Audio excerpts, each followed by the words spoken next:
Hi, my name is David Branham, and I served in the United States Army, and I was a specialist fourth class, which is just about like a corporal in the Army. My name is Jerry Kausert, and I was in the Army. I was a Specialist 5, and I was stationed in Vietnam for the majority of my time in the service. Hello, my name is Tom Lauterbach, and back in the late 60s and early 70s, I was an administration and information officer in the United States Air Force. My name is Tom Kausert, and I was an operating room technician in the Army. I served down in Fort Polk. I did not go overseas. My name is Bob Getz, usually known as the Ragman. That was a nickname that I picked up. I served in the United States Army. I was an airborne infantryman, served from 1961 until 1985. Variety of different places and locations. I was able to get around the world. I was in Asia, Australia, across Europe, across the United States, along with Hong Kong and Hawaii. Well, I was pretty fortunate. I was drafted in the U.S. Army in June of 1970, and Richard Nixon was president and Vietnam was going pretty strong. So I was a little concerned at that time being drafted. I had just graduated from college, and my expectations were that I'd get a job and maybe get married and start a family and all that. And because my draft number was so low, I was drafted into the Army right after I graduated from college. So after basic training, though, however, I was very fortunate in that I got orders for Germany instead of Vietnam. And most of my unit, was assigned deployment in Vietnam at that time. So I was just extremely lucky. I don't know how it occurred exactly, but I got the best end of that deal. So at any rate, I was assigned to Germany, and I had been engaged at that time to be married, and my wife, my fiance, and I were planning on getting married after I got out of the Army, which made sense. But once I received orders for Germany, she and I both thought it would be a good idea if she came to Germany with me so we could be together. So it worked out extremely well. I went to Germany, and because I was not an enlisted person, I had to live on the German economy, is what they refer to it as, and I had to get an apartment with Germans rather than being on base with my wife. So we were able to get an apartment with a family called the Rudolphs, and he had been a prisoner of war during World War II, and he has his prisoner of war status was in the United States. And he said that the Americans treated him so well that he would reciprocate by only renting his apartment to American GIs. So we were there for nearly a year, my wife and I, and we just had a great experience there. We were stationed in Stuttgart, Germany, and I was a postal clerk in a unit there, a fairly large unit near Robinson Barracks in Stuttgart. And the Rudolphs just treated us pretty much like family. We were there in 1971 for Christmas, and we shared Christmas with that family. And it could not have been nicer. So I just wanted to relay that story. So my experience in Germany and the U.S. Army was great. It couldn't have been better. So I was so fortunate, during that time, because there was a war going on in Vietnam, and here I was enjoying myself. So it was a great experience. Yeah, I had to think about that because there wasn't a whole lot of fond memories, but one, which was a fond memory for me, I thought it was really funny, was when I was a company clerk, and I sat in the office all the time, so I didn't get a chance to go out onto the road or get involved in anything, but they were asking for a volunteer to be a gunner on a Jeep to go from our base to a town, and I volunteered for it. So I was sitting, if you could picture, sitting on the back of the Jeep with an M16 machine gun when the commanding officer, who was sitting in the front of the Jeep, asked me to test the machine gun, make sure it works. And unfortunately, I turned the machine gun the wrong way. And when I fired it, all the shells, the shell casings went down his neck, down his shirt. So he was not very happy, but I thought it was pretty funny. So that's, Oh, no one was injured during this. no, not seriously. He did have some burns, but they weren't Yeah. serious burns. Well, I guess the other thing is that when I initially went to Vietnam, I went as an infantryman, but due to the fact that I had a college degree and I knew how to type, I ended up being a company clerk. So I was kind of lucky that that had occurred. The only reason I knew how to type is that I was too cheap to have somebody, to pay somebody to write my papers in my senior year of college. So I learned how to type so I could type my own. One of the forms that one fills out in officer training school is a geographic preference list. So naturally, I listed Germany as my first choice, Japan as my second choice, and therefore, of course, I got Omaha, Nebraska. But I was very pleased to go into the Strategic Air Command.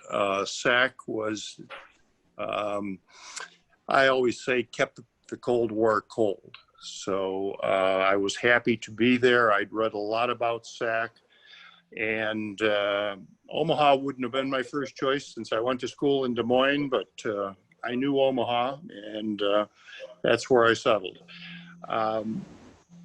I was happy to work with our nuclear deterrent that, as I say, kept the Cold War cold.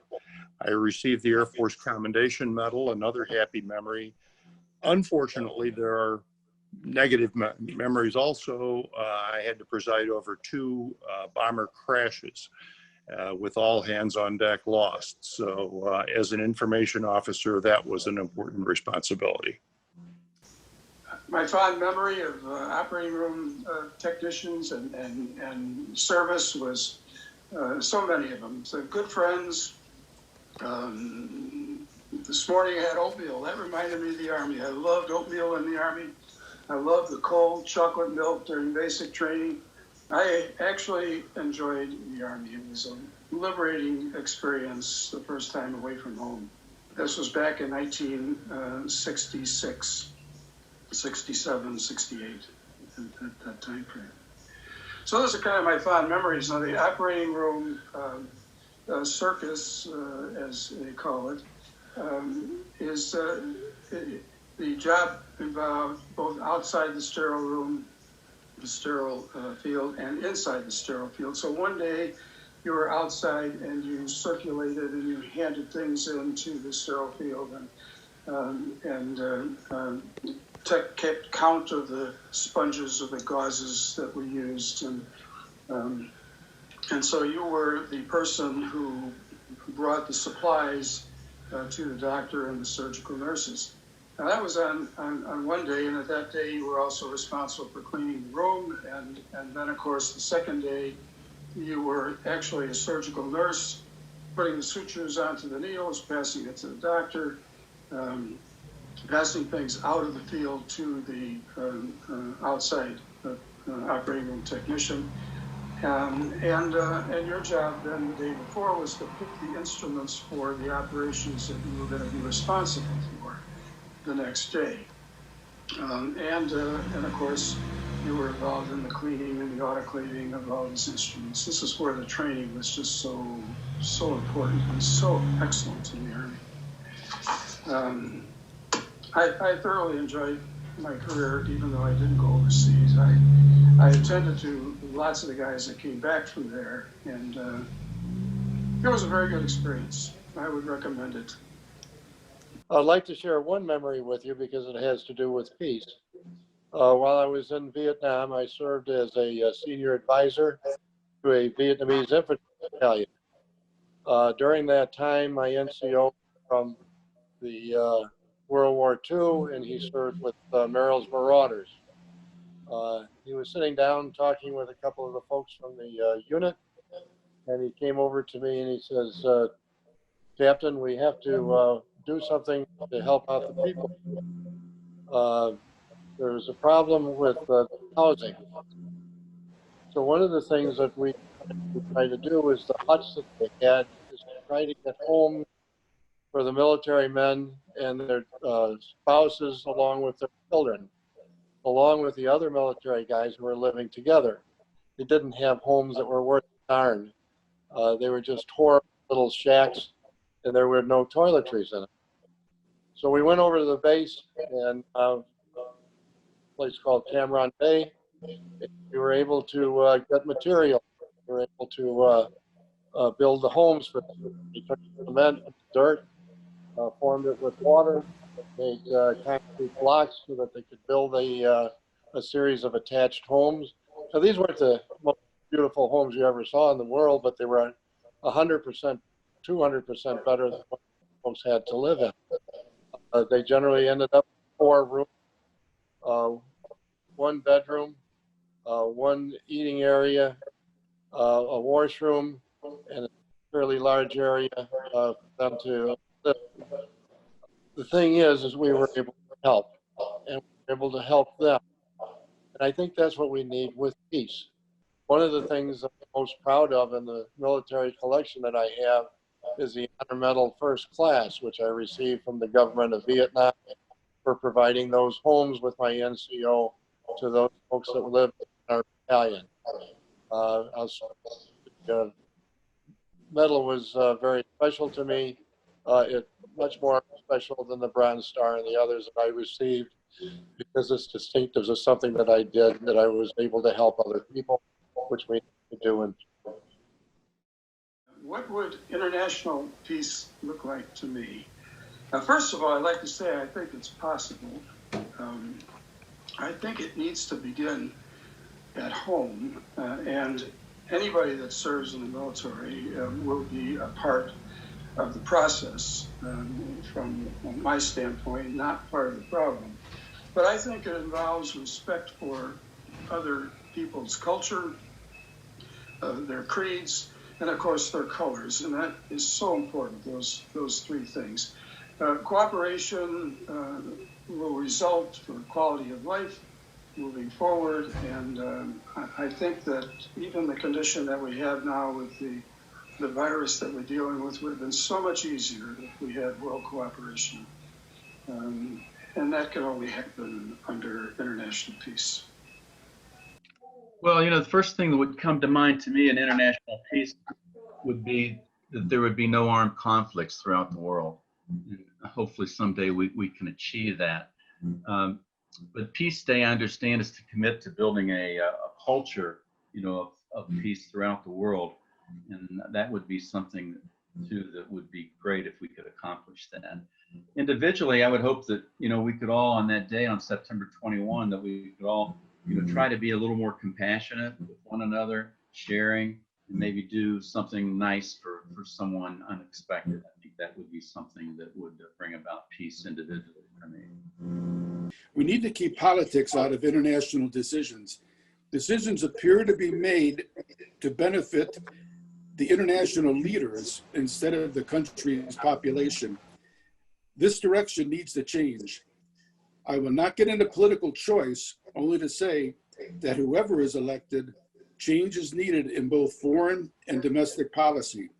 I wish I could tell all of you all the needs that have to be done to improve international peace, but I have to rely on the experts in government to do that.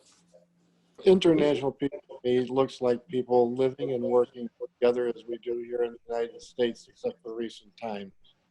We've got to get back to where we were, and we've got to be able to sit down and talk with one another, deal with one another, and work with one another.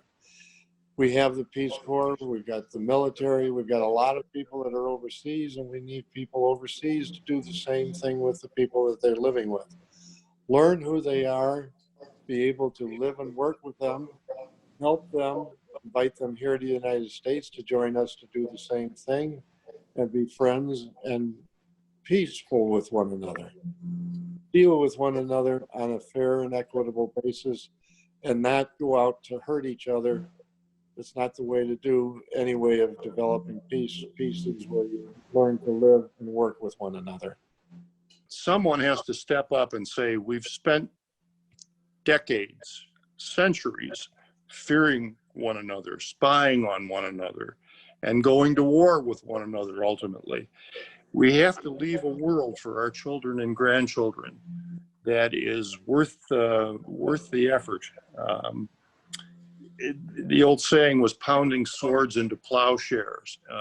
It is probably not feasible given our current situation, but if we could stress that we're the caretakers of this planet, this generation. I'm on one end of it, you're on the other end, but we need to leave a planet that is worth sharing. We need to trust one another, and we need to stress doing it for planet Earth.